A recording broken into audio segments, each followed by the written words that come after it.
Hello everyone. So welcome back. So बच्चों, धीरे धीरे करते हुए हमने ये एनसीईआरटी मास्टर सीरीज़ में S block we are almost end पे पहुंच चुके हैं।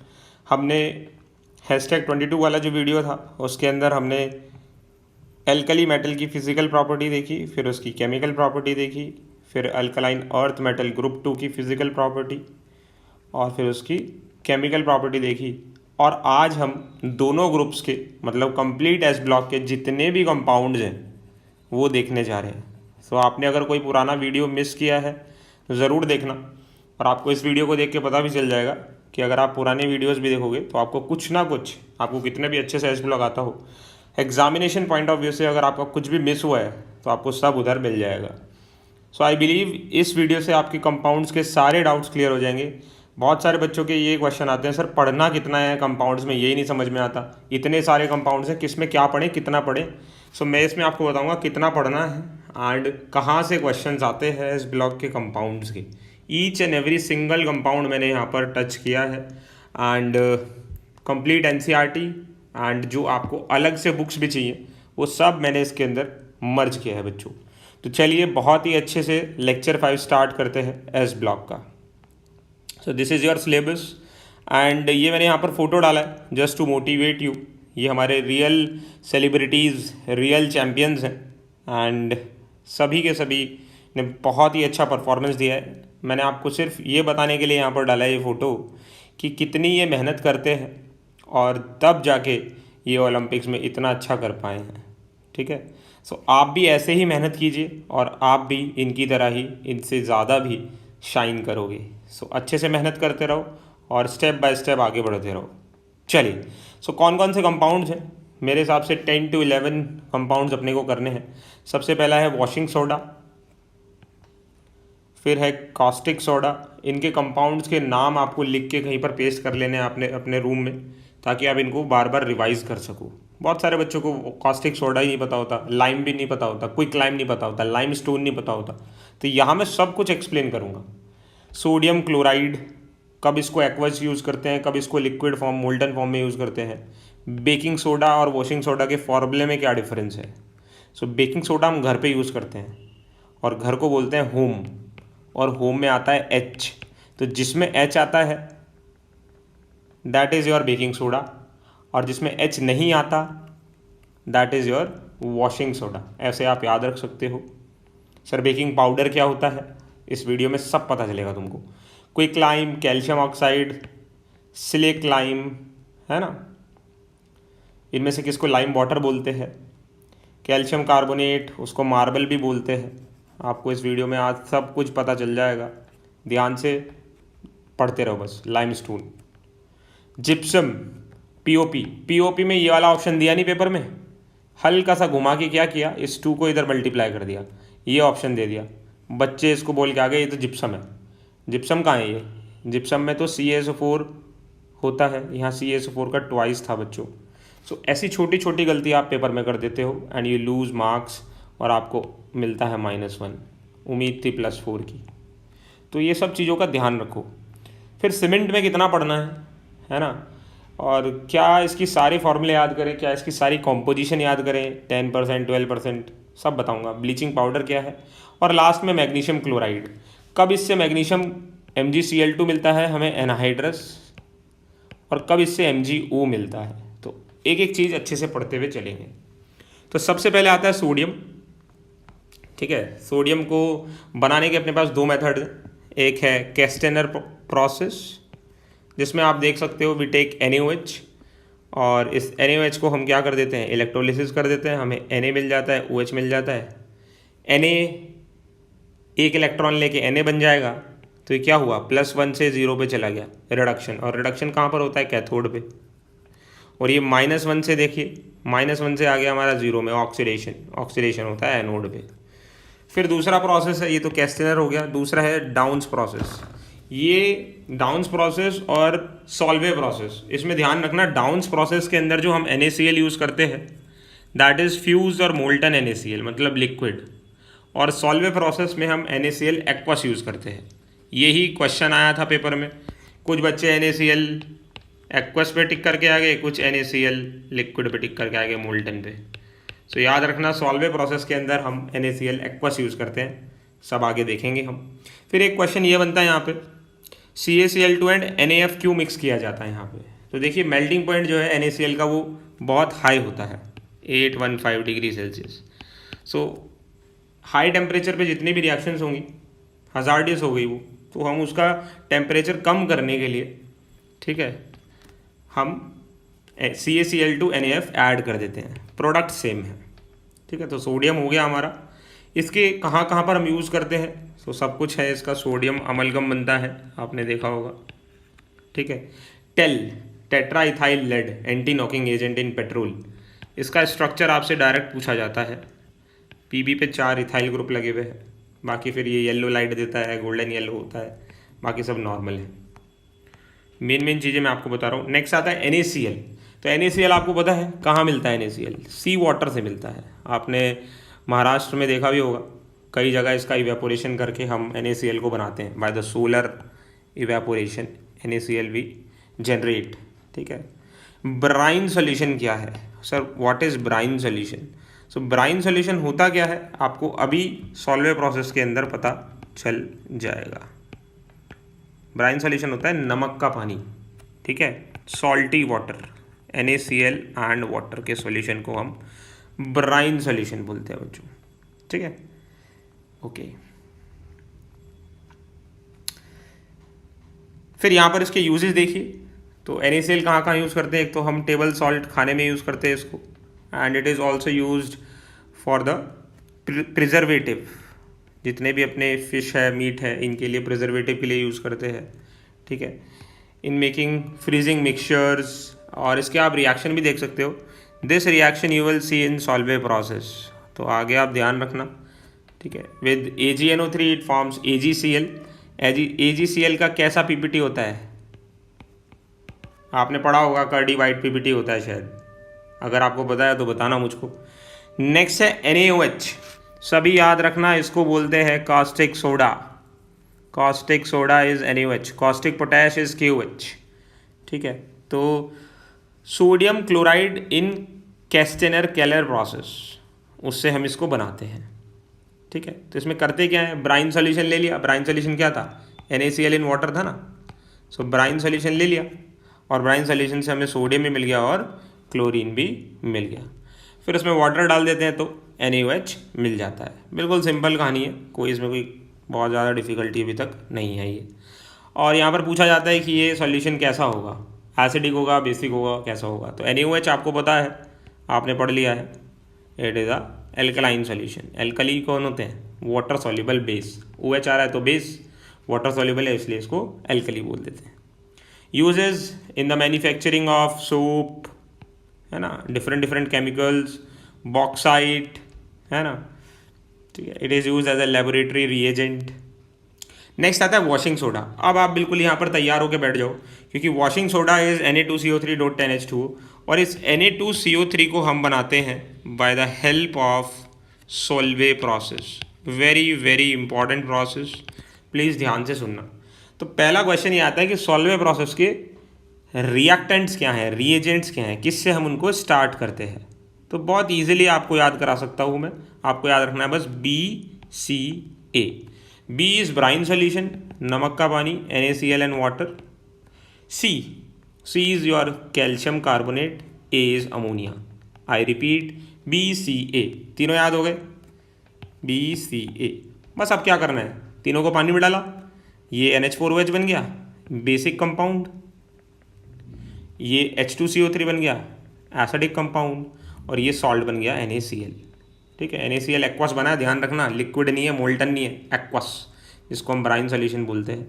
सीधा क्वेश्चन आया था पेपर में, NaCl कौन सा बनता है सॉल्वे प्रोसेस में। अब ये क्या है? ये तो सॉल्ट है, बट ये एसिड बेस है, और एसिड बेस आपस में क्या करते हैं? रिएक्ट करते हैं। बट यहाँ खास बात क्या है, H2CO3 जो है एक वीक एसिड है, मतलब ये कंप्लीटली डिसोशिएट नहीं होता, ये कुछ ऐसे टूटता है ना। तो जब इसको हम NH4OH में डालेंगे तो क्या होगा? ये वाला NH4 और ये HCO3 क्या बना लेगा? NH4 HCO3, और बचा हुआ क्या बन जाएगा? पानी बन जाएगा। अब ये NH4HCO3 के अंदर अगर हम NaCl डाल दें, NaCl डालने पे ये बन जाता है NaHCO3, ये बन गया NaHCO3 और NH4Cl बन गया। बट ये जो NaHCO3 बनाना, ये इस सोडियम की वजह से, दोनों सोडियम है ना, तो कॉमन आयन इफेक्ट हो गया। और आपको पता होगा कॉमन आयन इफेक्ट आपने केमिकल इक्विलिब्रियम में पढ़ा होगा, नहीं भी पढ़ा होगा तो मैं बता देता हूँ। उसकी वजह से सॉल्युबिलिटी कम हो जाती है, तो NaHCO3 की सॉल्युबिलिटी कम हो जाती है। सॉल्युबिलिटी कम हो जाती है तो ये PPT बन जाता है। ये क्या बन जाता है? PPT बन जाता है। इसको हीट करते हैं तो हमारा कंपाउंड बन गया Na2CO3। इसमें वाटर डाल देंगे तो वॉशिंग सोडा बन जाएगा। तो आई होप आपको अच्छे से सॉल्वे प्रोसेस समझ में आ गया होगा। अब आगे जो रिएक्शंस आएंगे उनको हम नहीं देखेंगे, मैंने सारा का सारा सॉल्वे प्रोसेस यहाँ आपको स्टेप बाय स्टेप बढ़िया से बता दिया है। ठीक है, तो बन गया हमारा Na2CO3। यहाँ एक क्वेश्चन आता है कि इससे हम K2CO3 क्यों नहीं बना सकते। सो K2CO3 इसलिए नहीं बना सकते क्योंकि हमारा जो KHCO3 होता है ना, इसकी सॉल्युबिलिटी उतनी कम नहीं होती, इसकी सॉल्युबिलिटी इससे NaHCO3 से ज़्यादा होती है, इसलिए वो K2CO3 हम इससे नहीं बनाते हैं, नहीं बना सकते। आगे आपको पता चल जाएगा।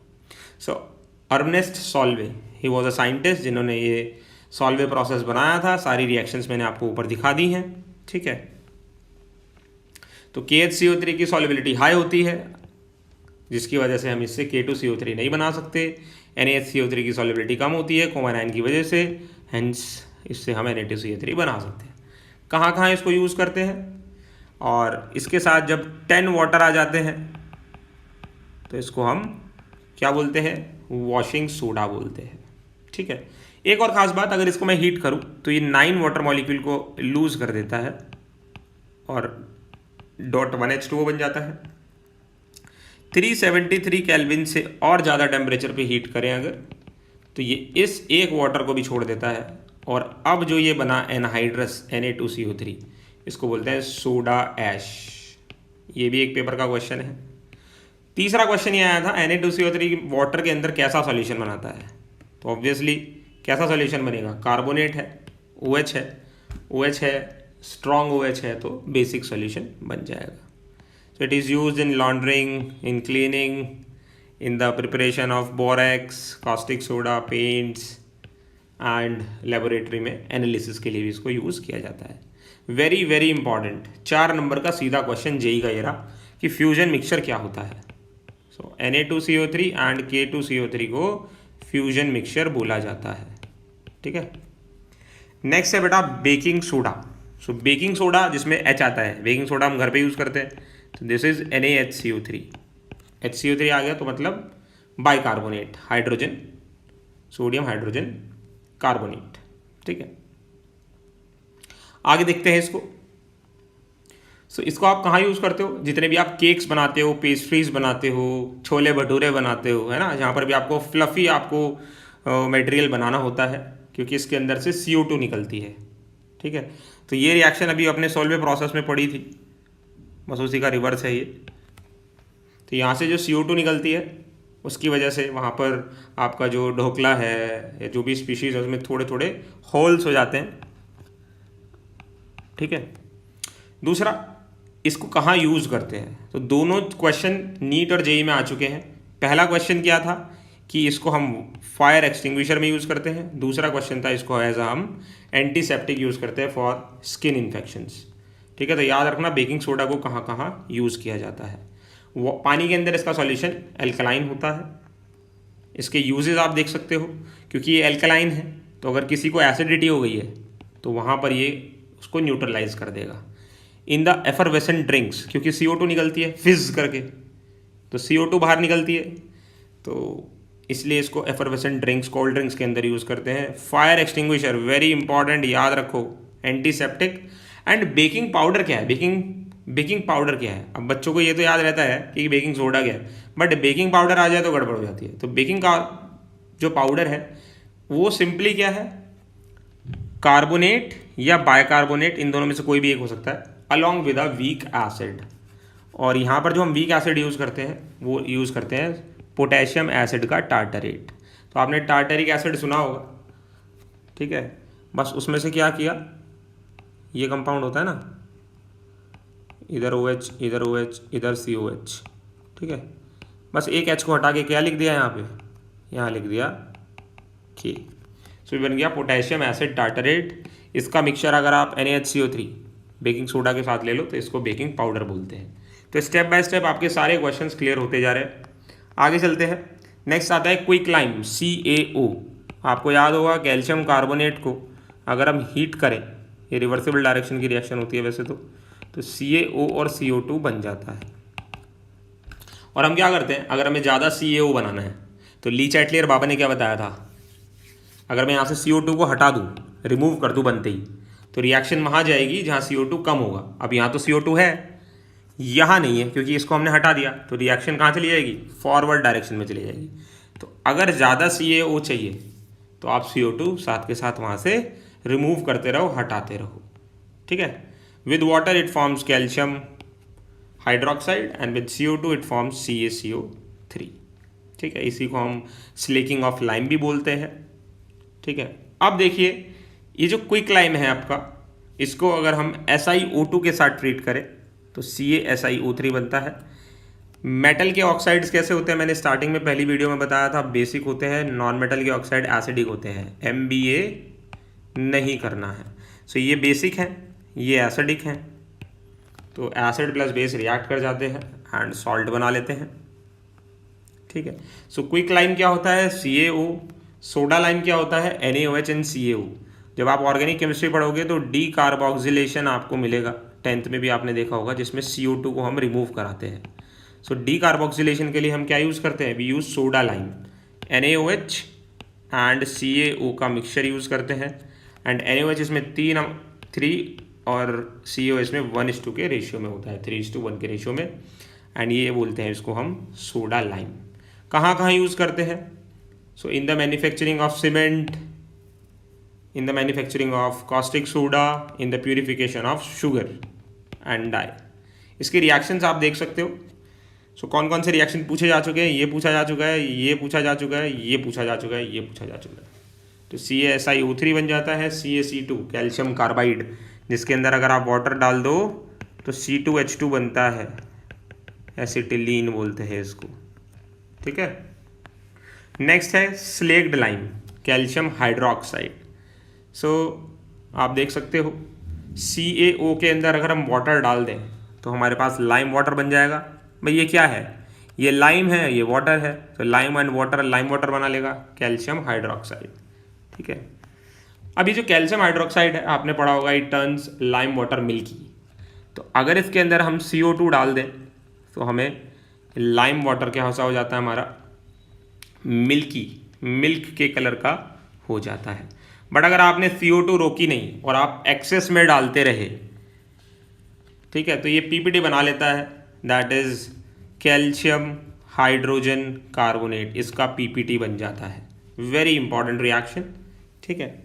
फिर यहाँ पर एक चीज़ आती है ब्लीचिंग पाउडर। तो ये जो आपका मिल्क ऑफ लाइम है ना, लाइम वाटर, इसके अंदर क्लोरीन अगर आप डाल दो तो CaCl2 बनता है और CaOCl का ट्वाइस बनता है। तो ये मिलके बन जाता है ब्लीचिंग पाउडर। कैसे बनता है ब्लीचिंग पाउडर, देखिए यहाँ पर 2 Ca हैं, ये रहा 2 Ca, फिर 2 क्लोरीन है और 2 OCl के ट्वाइस हैं।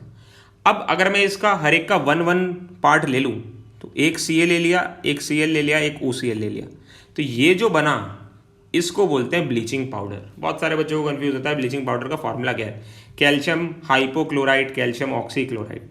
यहाँ पर एक बहुत ही इंपॉर्टेंट क्वेश्चन है कि यहाँ दोनों की ऑक्सीडेशन स्टेट क्या है। तो यहाँ +2 चार्ज है तो इस पर -1 आ गया, इस पर -1 आ गया। अब अगर मैं इस क्लोरीन के लिए निकालने जाऊँ ऑक्सीडेशन स्टेट, OCl माइनस है ना, सो -2 + x = -1, सो x कितना आ गया, +1। तो एक क्लोरीन +1 में है और एक -1 में है। ब्लीचिंग पाउडर को अगर आप ऐसे ही छोड़ दो अनडिस्टर्ब्ड, ऐसे ही स्टैंडिंग पे छोड़ दो काफ़ी टाइम के लिए, तो ये क्या बन जाता है, CaCl2 बन जाता है और CaClO3 का ट्वाइस बन जाता है। तो कैल्शियम क्लोराइड और कैल्शियम क्लोरेट बन जाता है, क्लोरेट। अगर आप इसको ऐसे ही अनडिस्टर्ब छोड़ दो, ऑटो ऑक्सीडेशन हो जाता है इसका, खुद से ही ऑक्सीडेशन हो जाता है इसका। नेक्स्ट है, इसको कहाँ यूज़ करते हैं, सो इसको बनाने में क्या यूज़ करते हैं, मोटार, मोटार बनाने के लिए इसको यूज़ किया जाता है। याद रखना हम कैल्शियम हाइड्रोक्साइड पढ़ रहे, ब्लीचिंग पाउडर उसमें बीच में आया था। सो बिल्डिंग मटेरियल के लिए अंदर यूज़ किया जाता है इसको, वाइट वॉश के लिए इसको यूज़ किया जाता है, and in different purification of sugar and preparing of bleaching powder इसको हम यूज़ करते हैं। अभी बना के दिखाया ना। ओके, आगे चलते हैं, इसके रिएक्शंस देख लेते हैं। तो रिएक्शंस बहुत कोई खास इतनी इंपॉर्टेंट नहीं है, ब्लीचिंग पाउडर वाली रिएक्शन काफ़ी ज़्यादा इंपॉर्टेंट है, ठीक है। नेक्स्ट आता है कैल्शियम कार्बोनेट, जिसको हम लाइम भी बोलते हैं, लाइमस्टोन, लाइमस्टोन भी बोलते हैं, मार्बल भी बोलते हैं, चॉक भी बोलते हैं, कैल्शियम कार्बोनेट भी बोलते हैं। एक बार तो यही क्वेश्चन आ गया था कि इनमें से किस किस को कैल्शियम कार्बोनेट या लाइम बोला जा सकता है। सो ये याद रखना आप, ठीक है। रिएक्शन सारी आपको पहले ही बता चुका हूँ ये मैं, तो आप लिख सकते हो, देख सकते हो। इसके यूजेस देखें अगर हम, so it is use in the manufacturing of quick lime. आपको पता है CaCO3 को हीट करेंगे तो CaO बनेगा और CO2 बनेगा। CaCO3 को हम हाई क्वालिटी का पेपर बनाने में भी यूज़ करते हैं। It is also use as an antacid, ठीक है। In chewing gum and in cosmetic they are the most important compounds. फिर आता है आपका plaster of Paris and gypsum. मैं बता दूं बच्चों, इसको जिप्सम बोलते हैं प्यारे बच्चों, this is your gypsum. And POP को आप ऐसे लिख सकते हो, हाफ H2O, या फिर इस 2 को इधर मल्टीप्लाई कर दो तो ये हो जाएगा CaSO4 का ट्वाइस डॉट H2O। तो दोनों फार्मूले ये POP के हैं, जिसको हम प्लास्टर बनाने में भी यूज़ करते हैं अगर किसी की बोन वगैरह में फ्रैक्चर हो जाता है तो, ठीक है। अगर हम इस जिप्सम को हीट करें तो POP बनता है, फर्दर हीट करें तो ये एक CaSO4 बन जाता है, जिसको हम डेड बर्न्ड प्लास्टर बोलते हैं। जब सारे इसके अंदर से वाटर के मॉलिक्यूल्स एग्जिट कर जाते हैं, निकल जाते हैं, तो पहले हीट किया तो POP बनता है, फिर हीट किया तो ये बन जाता है डेड बर्न्ड प्लास्टर, जिसके अंदर कोई भी वाटर मॉलिक्यूल नहीं बचता है। It becomes the anhydrous. फिर भी हीट कर रहे हैं, नहीं मान रहे हम, तो ये CaO पे पहुंच जाता है। तो इसकी इतनी खास प्रॉपर्टीज़ हैं कि बोन्स वगैरह में फ्रैक्चर होता है ना, तो वहाँ पर ये सेटिंग ऑफ वाटर के साथ इसका बहुत ज़्यादा यूज़ है। प्लास्टर करने में इसको सबसे ज़्यादा हम यूज़ करते हैं। फिर POP में भी यूज़ करते हैं। आपने देखा होगा घर घर पे आजकल POP के इतने अच्छे अच्छे डिज़ाइंस आपको देखने को मिलते हैं, तो वो सब वहाँ पर ये यूज़ होता है। स्टैचू बनाने में भी हम POP का बहुत ज़्यादा यूज़ करते हैं। नेक्स्ट है सीमेंट। सर सीमेंट कितना पढ़ना है, क्या पढ़ना है? तो सीमेंट में क्या पढ़ना है सुन लो। So cement is a very important compound, ठीक है। इसको हम पोर्टलैंड सीमेंट भी बोलते हैं। क्यों बोलते हैं? क्योंकि इंग्लैंड में पोर्टलैंड, वहाँ पर जो नेचुरल सीमेंट निकलता है ना, नेचुरल लाइमस्टोन, ये बिल्कुल उसी की तरह होता है। सो पोर्टलैंड सीमेंट भी इसको बोला जाता है, ठीक है। अब इसके अंदर होता क्या क्या है? Ca होता है, SiO2 होता है, फिर मैग्नीशियम होता है, आयरन होता है, एल्यूमिनियम होता है। कंपोजिशन कुछ नहीं याद करनी है, ठीक है। तो एक अच्छा सीमेंट वो है जिसमें कैल्शियम ऑक्साइड और बाकी के जितने भी ऑक्साइड है उसका रेशियो 2 के आसपास हो, या फिर SiO2 Al2O3 का रेशियो 2.5 से 4 के आसपास हो। तो इसमें से अभी तक कुछ पूछा तो नहीं है, लेकिन ये वाला पूछा जा सकता है, तो आप लिख लेना इसको, ठीक है। फिर इसमें हम जिप्सम क्यों ऐड करते हैं? सीमेंट के अंदर थोड़ा बहुत जिप्सम क्यों ऐड किया जाता है, एक ये अच्छा क्वेश्चन है। तो सेटिंग ऑफ सीमेंट अगर आप पढ़ोगे, अगर आपने देखा हो कि सीमेंट या फिर जब कोई नया घर बनता है तो उसको हम बहुत पानी देते हैं। तो पानी क्यों देते हैं? तो क्योंकि उसके अंदर हमने एक जिप्सम ऐड किया हुआ है, तो इसको बोलते हैं सेटिंग ऑफ सीमेंट। बोर्ड्स में भी ये क्वेश्चन आया हुआ है। तो उसमें हम पानी इसलिए डालते हैं सो दैट वो जो हमारा जिप्सम उसके अंदर है वो एक हार्ड मास में कन्वर्ट हो जाए with the help of water molecules. So by adding the water to the gypsum to that cement, it becomes hard, और हमारा घर लंबे समय के लिए बिल्कुल स्ट्रॉन्ग हो जाएगा, ठीक है। तो cement is very very important like steel and iron, and dams, bridges, buildings, घर बनाने में ये बहुत यूज़ किया जाता है। नेक्स्ट सीधा क्वेश्चन 4 नंबर का JEE नीट का, सर सोरेल सीमेंट क्या है? सो सोरेल सीमेंट इज मैग्नीशियम का क्लोराइड, मैग्नीशियम का ऑक्साइड एंड XH2।